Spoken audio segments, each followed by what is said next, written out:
So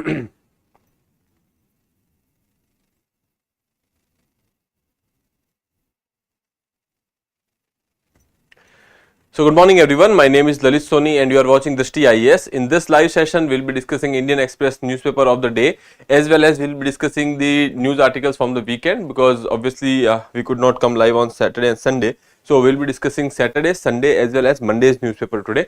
We will try to be more elaborative about this. We will try to cover all those articles which are important for your examination. Okay. So let's start. Today's outline would be like this. We will be starting with the practice questions and then we will be moving to the fact of the day. After that, we will be talking about the constitution, and here we will be talking about the some center state relations which were there. Okay. Then moving further, we will be talking about certain articles. The articles are related to, first here you can see China shock 2.0. Okay. So we will try to understand that why we are talking about this and how it will impact Indian economy.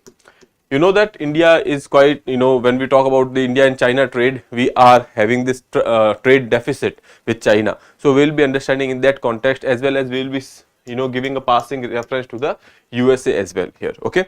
Then moving further, we will be talking about dealing with the errant judges. If a judge makes a mistake, what can be done about it? When we talk about the, you can say, looking at the conduct of the judges, there are only two grounds which are there in the constitution on which impeachment proceedings can be initiated. But what if the, you can say, degree of the mistake was not up to or not for impeachment? Okay. So in that case, what should be done? Okay. What are the provisions? So we will be talking about that. And then, should you invest in gold? Recently you must have heard that the gold prices are shooting up. So why it is happening and what will be the future trends, and should you invest in the gold or not, that we will be discussing today in the article. Other than that, also we will be discussing 3, 4, 5 important articles which were there with respect to the newspaper. Today here you can say this is the you can say front page of the Indian Express. Small nuclear reactor get traction, private players offer captive sites for the project. So here they are talking about the small nuclear plants. Okay. So we will be talking about that. This article we will be discussing. Other than that, if you look at this article over here, about 30,000 yet to return from the Southeast Asia, Punjab tops the list. Okay. So there are people who has went to Southeast Asia, various countries like Cambodia, Vietnam, Myanmar, etc. And then they were there for the jobs, and then they got stuck with the cyber, you can say, some kind of cyber crimes which are happening over there. Okay. So we will be talking about that. We have discussed this article earlier as well, but since there was a report which is talking about it, so let's discuss that as well. Okay. Now moving further and starting with the practice question.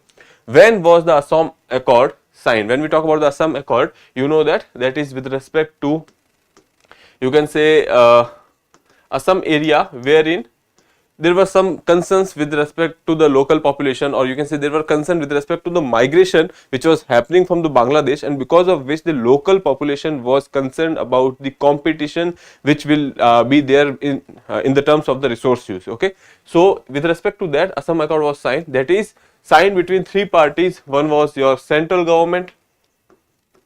At that point of time, Rajiv Gandhi was having this tenure. Okay. Then second party to this was Assam state government, and third party was All Assam Student Union, which was representative of the Assam movement. Okay. So these you can say were the three parties, and it was signed in 1985. Okay. Option B would be your right answer. Now let's move further and look at the different aspect. Before that, I'll be making this announcement that our courses, that is GS Foundation course for prelims as well as main in offline mode in English medium, is available at these different centers: Lucknow, Prayagraj, Jaipur, Karol Bagh. Okay, it will be starting from 16th October in Lucknow, 3rd October in Prayagraj, 7th October in Jaipur, Karol Bagh 17th October. Respective timings are given. When we talk about Indore, admissions are open, batch has started. Okay. So you can go and get your admissions done. You can directly visit the centers, you can enroll in the courses, or you can call on this number, that is 8010440440. Okay, again 8010440440. Okay. So let's move further and start with the fact of the day. Now, since Lothal was first discovered in 1954, archaeologists have debated whether roughly 215-meter long and 37-meter wide structure excavated at the township eastern edge was a dockyard. Now I have taken a context over here that there is a debate that there was this structure which is there, which is 215 meters by 37 meter. Okay, this structure is considered as a dockyard. Okay, now there are certain people who are saying that this is a dockyard, and there are other theories as well. Okay, but most prominently it is considered that Lothal was a dockyard when we talk about the Indus Valley civilization. Okay, and why we are talking about Lothal? Because you know that recently we have discussed an article with respect to, you can say, 100 years since the first site of Indus Valley was found. Okay, so considering that, we'll look at some facts with respect to Indus Valley civilization. We'll starting from this particular one, that is Lothal. Now there are various sites. Okay, Lothal.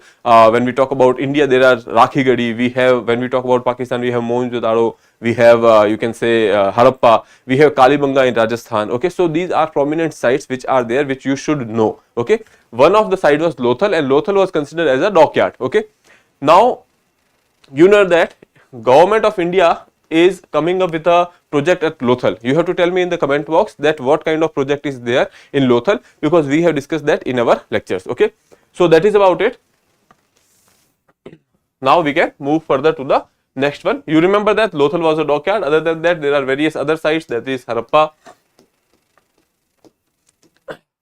Mohenjo-daro, Chahnu-daro was also there. Then you can say in India, Rakhigadi is quite famous. Okay, Banavali we have Dholavira, we have Juna Khatia. This is the most recent one which was in news, so please remember that, Juna Khatia. This is there in Gujarat. Okay, other than that, Lothal we have discussed. Lothal is also there in Gujarat. Okay, Dholavira is there in Gujarat. So these are, you can say, areas which you can remember from the Indus Valley's point of view. Now we can move further and starting with the constitution discussion. As we have seen that we were there on the part 12, I guess, sorry, part 11, that was relation between union and the states. Okay, so we have discussed the legislative, we have discussed the administrative. Now we will be discussing the financial relations. Okay, there is nothing much to discuss over here, because most of the time you know that we have a taxation system.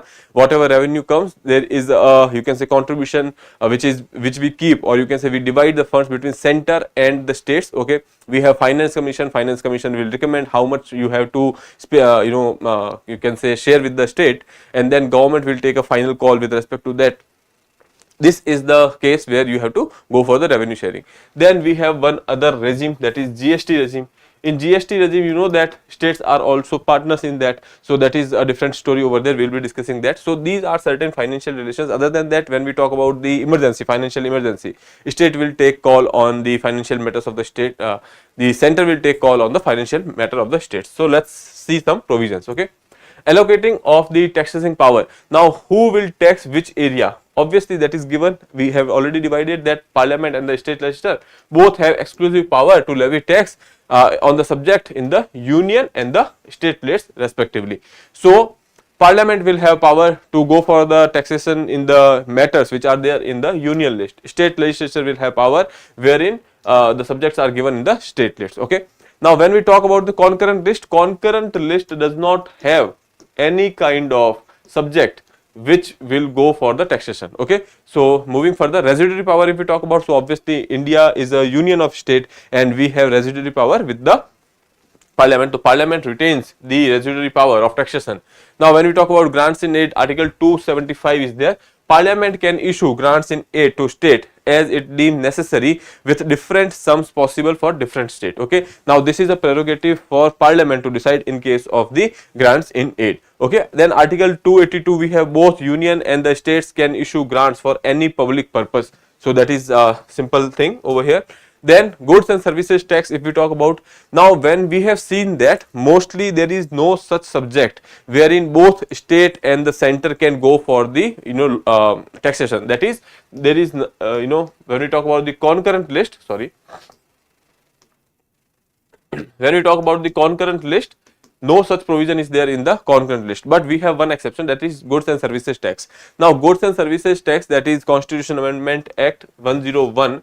Okay, it allows allows changes to the tax structure and introduce GST, empowering both center and state to levy and collect GST. Now you know that we have CGST, we have SGST, like central GST, we have state GST, etc. Other than that, there are provisions which are little bit different when we talk about the GST. Okay.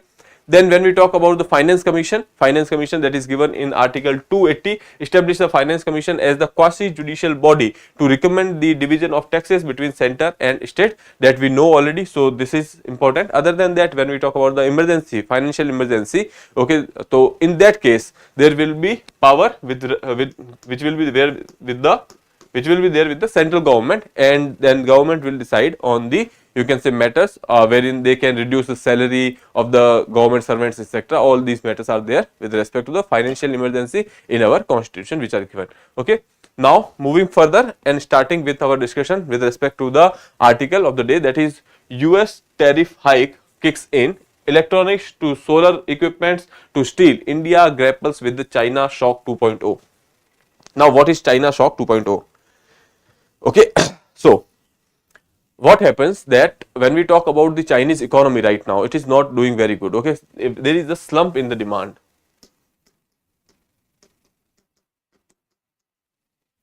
There is a slump in the demand in China, but you know that China is a manufacturing hub. So the capacity, or you can say the kind of manufacturing is happening over there. So they have the product available.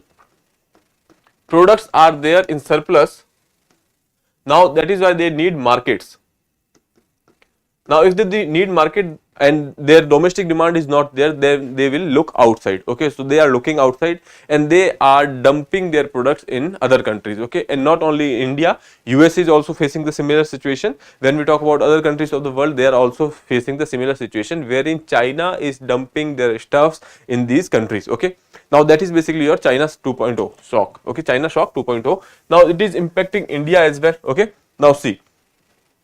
A steep hike in the tariffs, including 100% duty on electrical vehicles by the USA on imports from China. So USA has put a 100% duty. Okay, let's say if there is a panel which is costing them around $70 per piece. Okay, now USA has 100% duty which they have put. So now it will be there for $140 US. Okay, so they have put a 100% tax over there.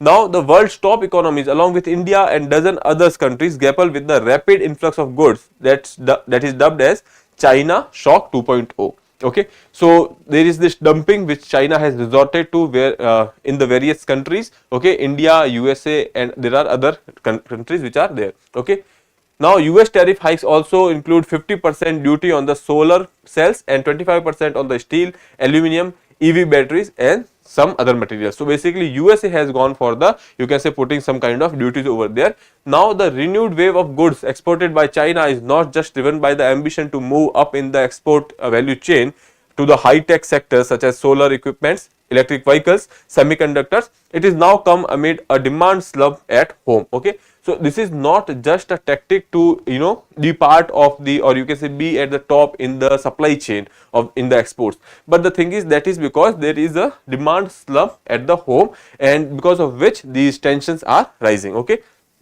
now here you can say anti-subsidy means, or when we talk about anti-subsidy measures, fearing a repeat of the manufacturing job losses. Now the thing is, if there is a dumping which is happening from a country in a particular country, let's say a lot of product is coming from China in USA, so USA is going for lesser manufacturing. That means that USA will go for lesser jobs. Okay, so that is the concern which is there. Okay, anyway, India and several other countries have moved to impose a fresh wave of anti-subsidy measures, fearing a repeat of manufacturing job losses that occurred in the years since China joined the World Trade Organization in 2000s. In 2024 alone, India imposed over 30 anti-dumping investigations against China. Okay, anti-dumping duty means that if China is going for, let's say, dumping means that China has products. Now let's see, the same product is available in India. Okay, there is this Indian product and there is this Chinese product. Now we know that Indian product is costing you around 100 rupees. Now Chinese product, the manufacturing cost is nearly, you can say, some 90, or if they are efficient than us, then there is this 90 rupees cost. Then there is duty which is coming to Indian market which is 100 rupees only. But the thing is, if China is going for any kind of push, or China is going for any kind of, you can say, export friendly policies, in that case these exports will be cheaper. Okay, so let's say they are sending it for rupees 60, and now we have 10 rupees of duty, then it is reaching India at rupees 70. So Chinese product in the market will be available at rupees 70, and then this you can say will be at 100. Now a local distributor would want to go for this particular product, okay, and they will be selling this. Now because of which in the Indian markets you will be seeing that there is a high supply of Chinese goods, and that is called as dumping. Okay, now to make sure that this does not happen, we are imposing a anti-dumping duty. Now anti-dumping duty is there, which is, let's say we have a product of rupees 100, we have put an anti-dumping duty of, let's say some 40 rupees, or let's say 50 rupees, then the product will be coming in the market at the 110. In India it is available at rupees 100. So Chinese product will be competitive with respect to the Indian product. So that is basically your anti-dumping duty. To make sure that China does not go for unfair practices, we have this duty. Okay, now moving further, Indian businesses seeking multiple extension of the anti-dumping duties. China is not a market economy. It is causing harm to Indian businesses by using predatory methods to eliminate competition. As I told you,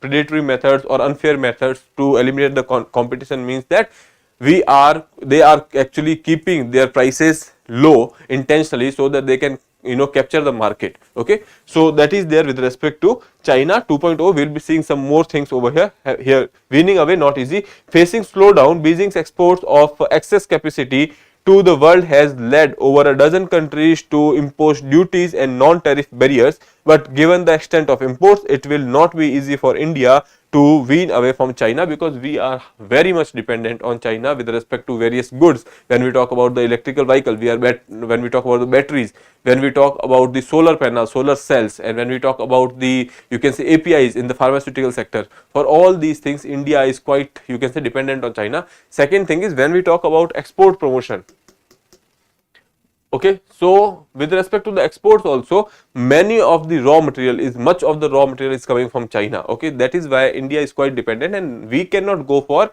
or you can say, such you can say attempts like increasing the duties this sector, because ultimately it might harm the local exporters. Okay, so that is why this is there.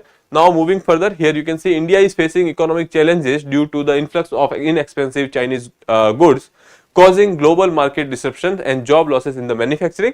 Imports from China has increased from 10.87 billion US dollars in 2005-6 to 61.71 billion US dollars in 2015-16, hitting a record, that is 100 billion in 23-24, despite restrictions. Okay, despite putting these anti-dumping measures, we are having such performance. We can say that we are quite dependent on the China. Now China is dealing with the economic issues like excess capacity, weak credit, and a property crisis which has a global impact. Okay, along with that there is a demand slump.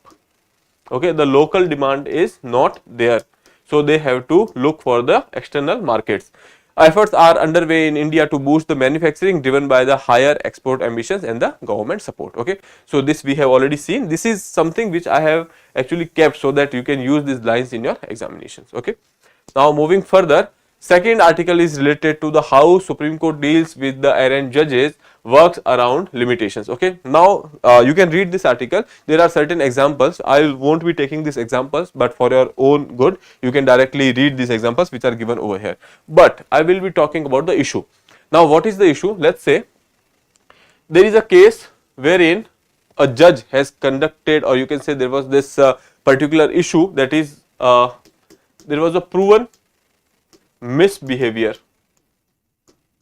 on the judge's part. Okay, in that case we have a provision that you will be going for the removal of the judge. Okay, in constitution there are two, you can say, grounds which are given. One is incapacity, second is proven misbehavior. Now on these two grounds only you can remove a judge of, you can say, High Court and Supreme Court. Now the thing is, what if judge is involved in a lesser degree of you can say misconduct? Let's say not on a proven misconduct, let's say a corruption case is there. Okay, so if there is a corruption case, okay, a petty corruption case, in that case what will you do? Okay, so there is no rule or provision with respect to such incidences. So judges are given a huge immunity in the constitution. Okay, other than that also there is no law which is saying that in such cases such action should be taken. So there are incidences wherein the court has intervened. Okay, since Supreme Court is the final interpreter and Supreme Court is the guardian in some cases, so Supreme Court has taken certain actions. Okay, now these actions are, you can say, different in nature. There are mostly, you will see there are two kind of action which are taken. One is transfer of the judge. Now transfer of the judge is a domain where collegium comes into picture, and we know that collegium is kind of a opaque body, and because of which what are the reasons of the transfer, that is anonymous. Okay, you don't know the reasons of the transfer, but there is a transfer. Sometimes it is working as a punitive action. Okay, if judge is going for a misconduct, judge is going for any kind of which is not ethical, in such cases there are transfer. There has been certain cases which are there, which is given over here. Okay, so in this particular paragraph, judicial intervention and the transfer policy, there are certain cases which are given. You can mention those names as well. Okay, now second thing is judicial intervention. Here you can see in 2017 a 5-judge bench in of a Supreme Court headed by CGI held Calcutta Judge High Court guilty of contempt of the court and sentenced him to 6 months of the imprisonment. When after certain time, when he retired, then police has taken him into custody for the term. Okay, so now this is somewhere judiciary has intervened. Okay, while district courts are under the supervisory district jurisdiction of the respective high courts, relation between high court and the Supreme Court is different. Now when we talk about the high courts are not subordinate to the Supreme Court. Okay, we have this hierarchy. We generally say that we have subordinate courts, then we have high court. Now this is fine because high courts have power to monitor and supervise the subordinate courts. But when we talk about this Supreme Court and high court have different jurisdictions. Okay, we have this appellant jurisdiction as well, but they are not subordinate. Okay, let's say a judgment of high court cannot be against judgment of a Supreme Court. Okay, but there are times we have seen that there was a reversal of the judgments. Okay, there was appeals, all these things are there. So in this case, when there is a judicial intervention, that we can see that there is some kind of you can say contradiction which can be seen over here, and that is why we need a particular kind of law which suggests that in such cases what should be done. Right now we do not have such such law. There are only two things. One is judicial intervention, wherein Supreme Court is taking actions. Okay, here you can say as a court of last resort, Supreme Court's word is final and binding. This means that through judicial action it can send a message to errant judges even if such power is not defined in the letter of the law. So basically when we are saying that even though the power is not given or power is not defined in the constitution or the law, but yes, since Supreme Court is the court of last resort, okay, in that case Supreme Court can give such verdicts. Okay, transfer policy we have already seen. Now coming to the what is the constitution saying about the you can say conducts, etc. So you know that we have this article in the constitution, that is article 124A, that is 124 subclause 4, that is basically saying a judge of the Supreme Court or any high court can be removed from office by the order of the president passed after the address by each house of the parliament supported by the majority of the total membership of the house and by a majority of not less than 2/3 of the members present and voting. So basically they are talking about special majority over here. Okay, and this special majority is same which is used for the impeachment of the president. Okay, so that is basically half of the total membership and 2/3 of the present and voting. Once parliament is actually passing such resolution, and on the basis of that president will go for the removal of the judges. Okay, now this is a kind of a hectic procedure because having such kind of majority require a political consensus. So that is the issue. Moving further, here you can say we have seen that judges enjoy a great degree of protection to ensure that they can exercise their power without fear of interference from the executive. And the problem is who will watch the watchdog. Okay, so here who will watch the watchdog, that is the issue. Constitution says that there is this procedure of removal, but only two grounds are given. One is given proven misbehavior and incapacity. Okay, other than that, if you have any kind of ground for that, either you will have this transfer policy or the judicial interventions. Okay, I hope that is clear. Now we can move to the next one, that is talking about the gold prices. Now when we talk about the USA Federal Reserve, they have gone for the rate cuts. Rate cuts means that dollar will be easily available in market. Okay, dollar is easily available in the market. That means that value of dollar is decreasing. If you have something which is easily available, then its value will decline obviously. So since dollar is a hard currency and every country wants to have, you can say dollar, but the thing is, since it is declining, so few countries what they have started from last few months, that they were expecting that US Federal Reserve will go for the cut down in the interest rates. So what they did, that they started to accumulate gold. Okay, because gold is something which is having intrinsic value, and because of which, since dollar is, when we talk about the forex reserve of a country, okay, so there are certain hard currencies.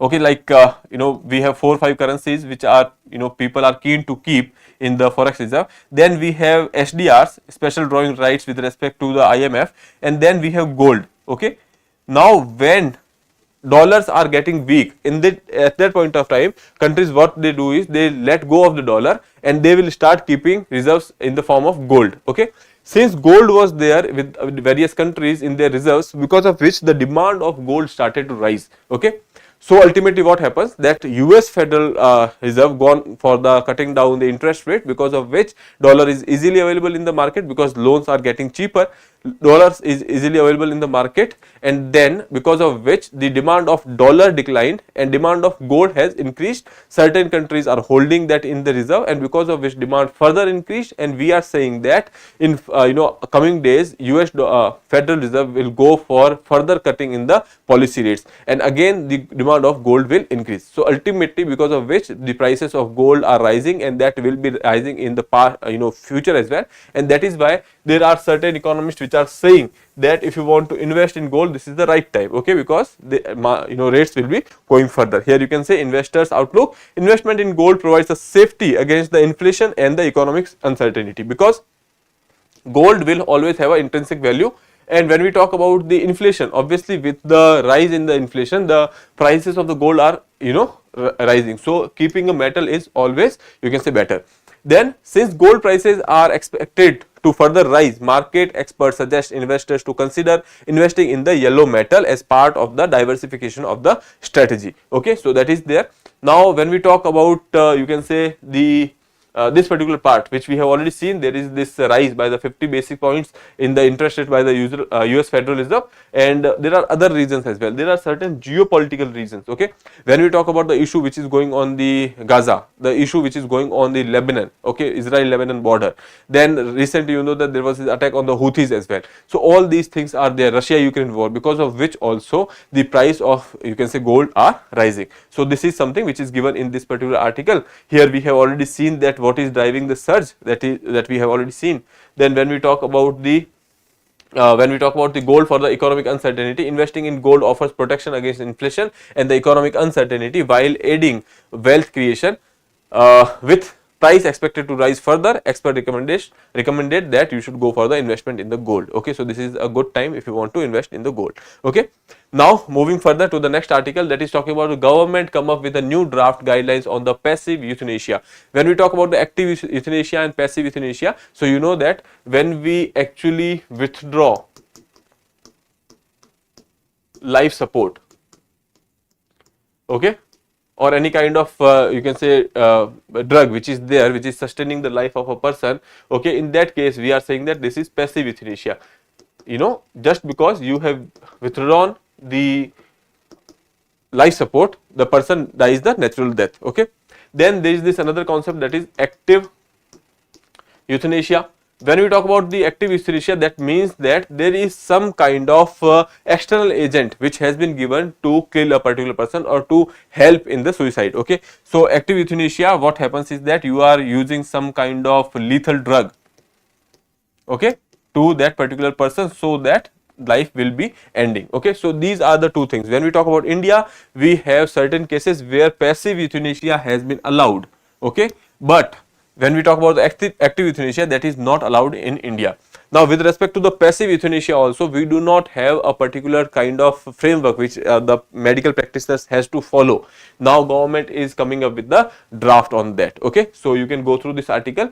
Right now, since the provisions are not clear, we will not be discussing the provision, but what they are saying that there will be you can say advanced medical directives. Okay, in this particular guidelines, there will be directives which will be there. There are 2-3 steps which are there. One, there will be actually a body primary. Once a physician suggests that that person is brain dead, then there will be a primary medical board. Okay, in that particular board there will be a consensus which they will arrive on, and after that there will be a multidisciplinary meeting with the family and the where there will be a shared decision that will be made.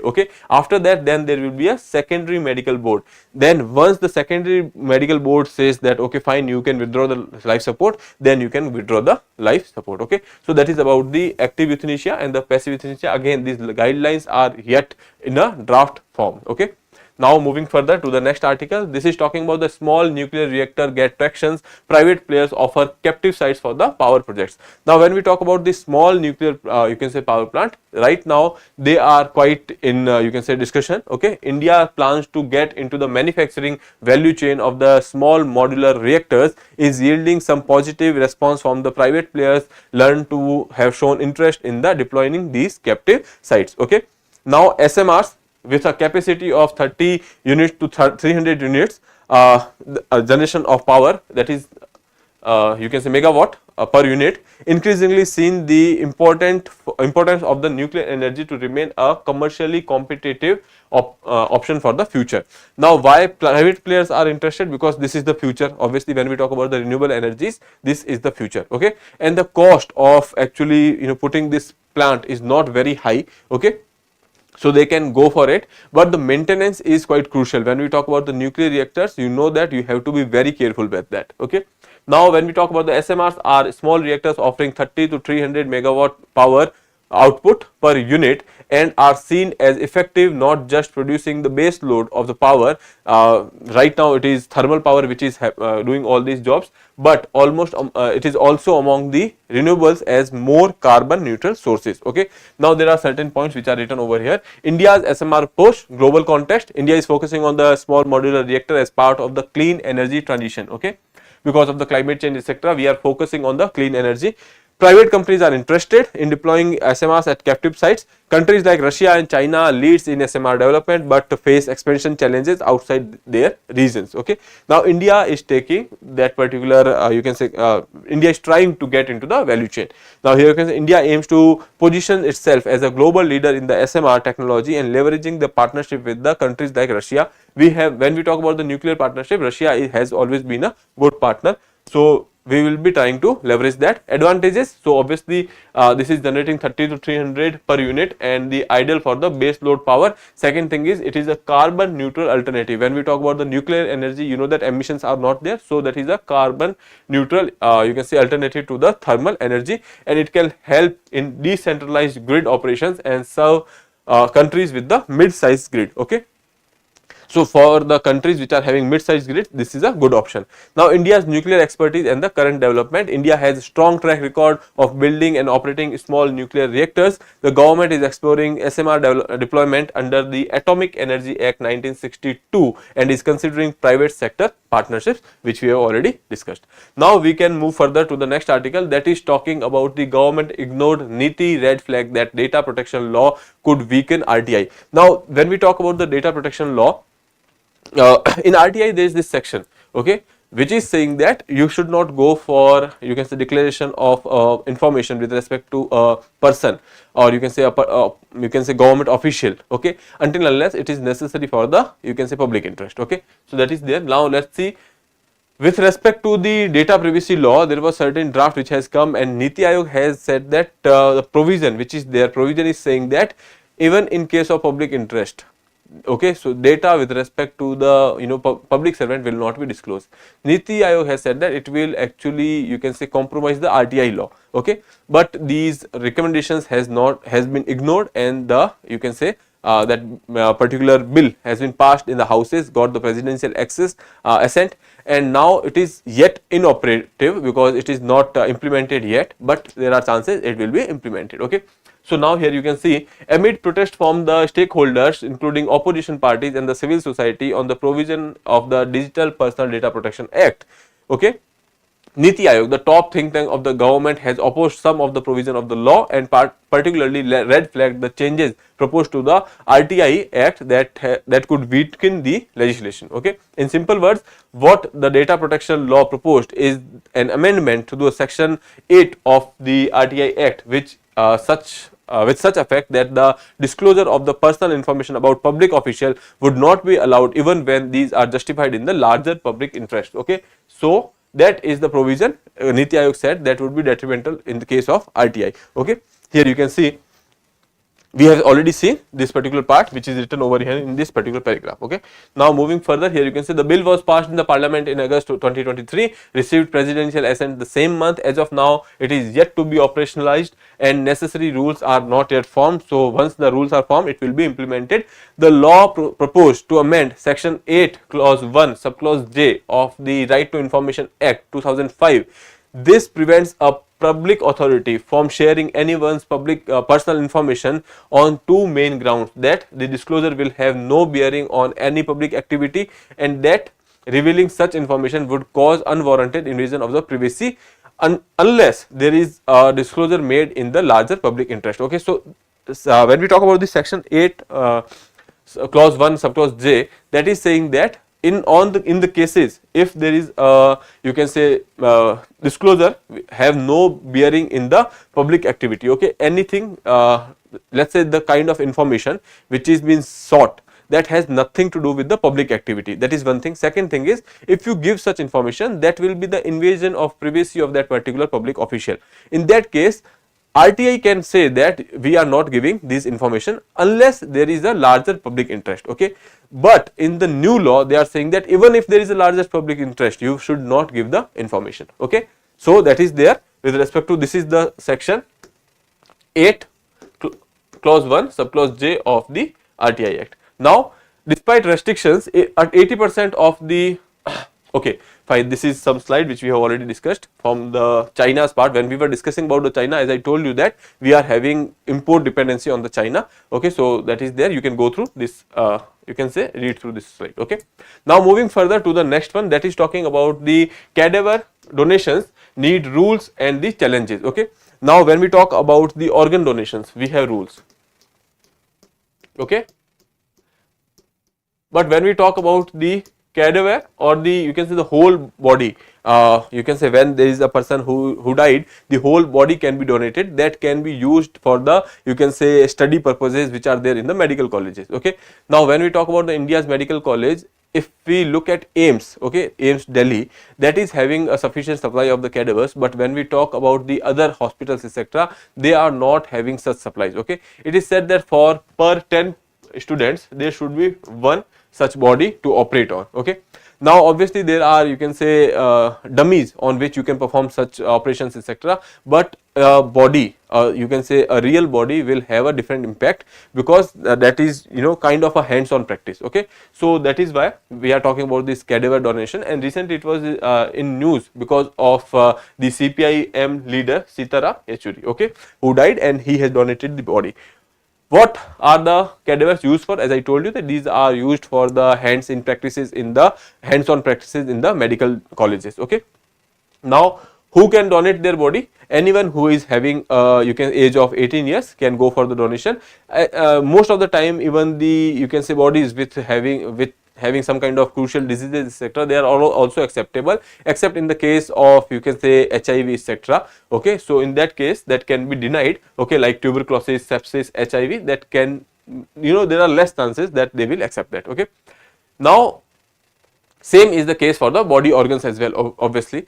Now moving further, when we talk about the person who has died an unnatural death, okay, in some cases you will see or other than that there is some kind of medico legal case which is there on that particular person. In that case they might deny it. Okay, now how to donate one's body? So there is no national organization or no rules, etc. So you can directly go to the local anatomy departments of the medical colleges, and you can directly, you can say, go to the in charge over here and say that you want to go for the donation of the body, and then they will give you certain forms, and by that method you can do that. Okay, how many cadavers are donated in India? In India, this is not very prevalent practice, because there are certain religious spiritual beliefs which are there in the minds of people, but that should be done. Okay, in case you can say this will help some people.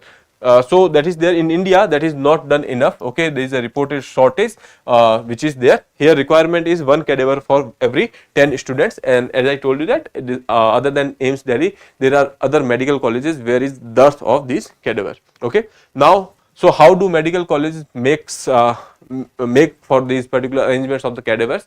So most of the time there are unidentified bodies which are there, and because of which mostly you will see that these people are, or the medical you can say organizations, they are going for the such bodies which are taken from the, you can say, unknown people.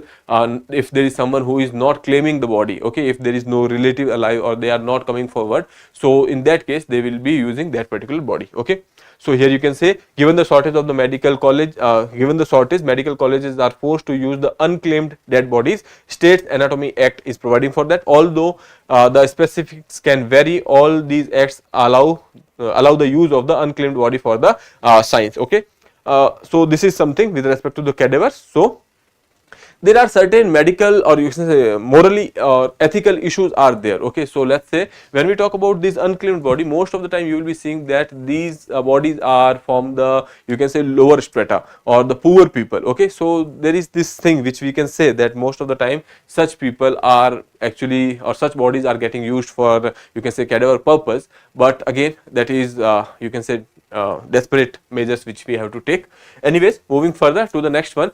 Now this fight in the Middle East has actually expanded from the area of Gaza. Now you know that Gaza or you can say Hamas has attacked on the, you can say, Israel on the 7th of October. After that Israel has retaliated. It has been 1.5 years now this war is actually going on, and when we talk about nearly 1 year, when we talk about this particular attack, after that, now on the, you can say, Lebanon or the northern border of Israel, there is this war which might open over there as well, because there are various aggressions and attacks which has been performed over there.